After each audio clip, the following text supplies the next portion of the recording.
Salam damai sejahtera Bapak, Ibu, serta saudara-saudari semua. Untuk merenungkan tentang firman Tuhan, mari kita awali dengan berdoa. Tuhan Allah Bapa di surga yang melampaui segala akal, hati, dan pikiran kami umat manusia, berfirmanlah kepada kami ya Bapa, sebab kami bersedia untuk mendengar, dan atas pertolongan Roh Kudus, mampukan kami agar kami boleh melakukan firman-Mu itu dalam hidup sehari-hari. Dalam nama Tuhan Yesus kami berdoa. Amin. Sebagai nas renungan firman Tuhan hari ini diambil dari kitab Efesus di pasalnya yang keempat ayat 3 hingga ayat 6 yang berbunyi, dan berusahalah memelihara kesatuan roh oleh ikatan damai sejahtera, satu tubuh dan satu roh, sebagaimana kamu telah dipanggil kepada satu pengharapan yang terkandung dalam panggilan-Mu, satu Tuhan, satu iman, satu baptisan, satu Allah dan Bapa dari semua, Allah yang di atas semua dan oleh semua dan di dalam semua. Sebagai tema yang diangkat dari nas renungan kita adalah berusaha memelihara kesatuan roh oleh ikatan damai sejahtera. Di dalam merenungkan tentang firman Tuhan hari ini, sama seperti para murid Tuhan Yesus dulu, maka kita sekaligus diingatkan juga di mana para muridnya dulu maupun kita pada masa kini ini, agar kita bisa dan dapat memelihara kesatuan roh, yaitu Roh Kudus sendiri, satu tubuh, satu pengharapan, satu Tuhan, satu iman percaya, satu baptisan, dan satu kesatuan panggilan, dengan jalan mengikatkan diri kita dengan ikatan damai sejahtera Tuhan Yesus Kristus, supaya kita dapat saling menguatkan, saling mendukung di dalam kesaksian dan pelayanan kita untuk memuji dan memuliakan nama Tuhan Yesus Kristus, Sang Pemilik gerejanya, yang adalah tubuhnya sendiri yang kelihatan di dunia ini.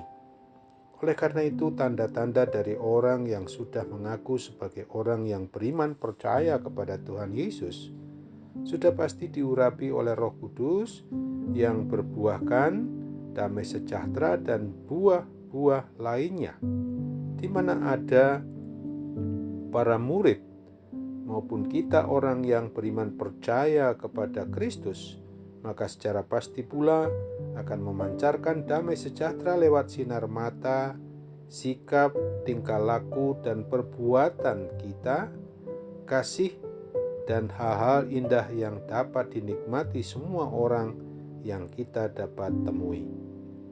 Selain daripada itu, para murid maupun kita milik Kristus ini juga menerima kasih karunia untuk memperlengkapi dirinya di dalam melakukan pekabaran Injil, untuk menyatakan kesaksian tentang kebenaran firman Tuhan, bahwa sesungguhnya umat manusia sudah mendapat jaminan keselamatan oleh seluruh penyataan penggenapan nubuatan perjanjian lama di dalam kebangkitan Tuhan Yesus Kristus yang telah mengalahkan kuasa kematian kekal guna memperoleh hidup yang kekal itu pula di surga.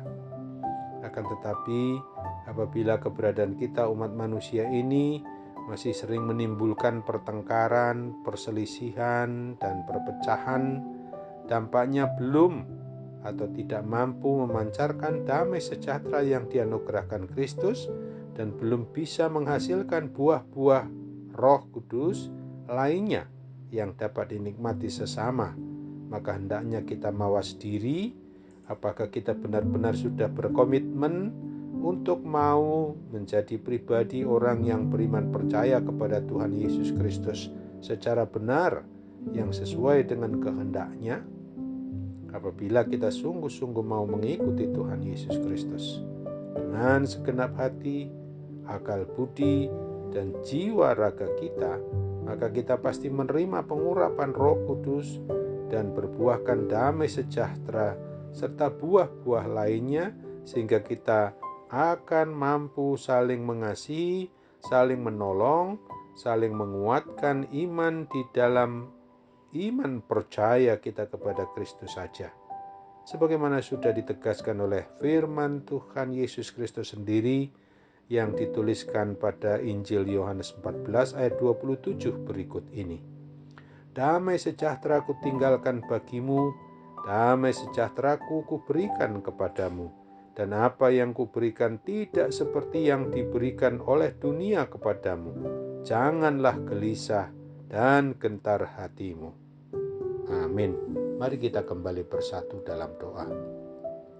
Tuhan Allah Bapa di sorga, syukur dan terima kasih untuk firman-Mu yang hari ini mengingatkan kepada kami, supaya kami sungguh-sungguh menyatakan bahwa hidup ini harus selalu berusaha memelihara kesatuan Roh Kudus oleh ikatan damai sejahtera yang telah Tuhan Yesus anugerahkan kepada kami umat manusia di dunia ini. Sekarang Bapa, kami hendak berdoa bagi kami semua yang mengalami berbagai macam gangguan kesehatan, sakit penyakit yang kami rasakan apapun bentuknya, termasuk juga akibat wabah atau pandemi COVID-19 sekarang ini. Tuhan kiranya campur tangan melalui sarana perawatan para medis, obat, dan juga perhatian dari segenap kami yang mengasihi menyayangi mereka. Oh Tuhan, berilah kiranya kepulihan dan kesembuhan oleh mujizat kesembuhan-Mu sendiri. Dalam nama Tuhan Yesus kami mau berdoa dan bersyukur dengan sepenuh hati kami. Amin.